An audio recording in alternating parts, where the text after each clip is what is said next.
Good day mga ka-district! So quick tutorial video lang tayo kung paano makakuha ng DOLE Certification or also known as Certificate of Involuntary Separation.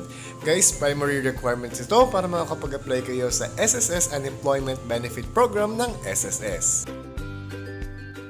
What is the SSS Unemployment Benefit? Also known as Unemployment Insurance or Involuntary Separation Benefit, it's a form of cash benefit given to support Filipino employees including the kasambahays and overseas Filipino workers who are unexpectedly displaced from their job. Good example dito guys is yung mga nawalan ng trabaho ngayong may pandemya.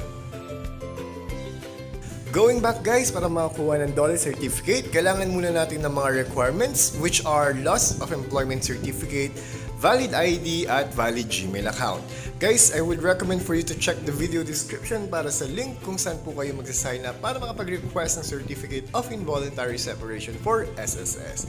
Ngayon guys, kapag makapag-login na po kayo sa inyong Gmail account, then mapupunta po kayo sa page na ito. Okay, basa na lang po ang context ng website at kung okay na po kayo, i-enter na lang po natin ang inyong email address sa baba and then kindly hit next.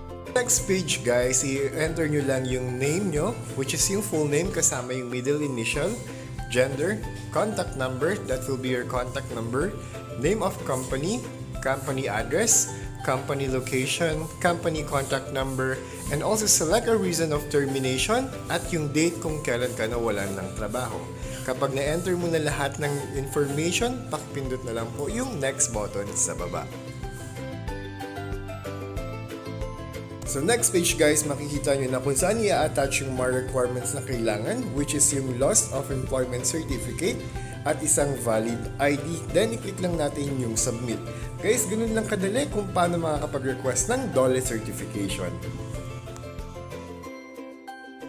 That's it guys for today's video. Sana makatulong ito sa inyo. If you have any comment, suggestion, please comment down below and don't forget to hit like and subscribe for more videos. See ya!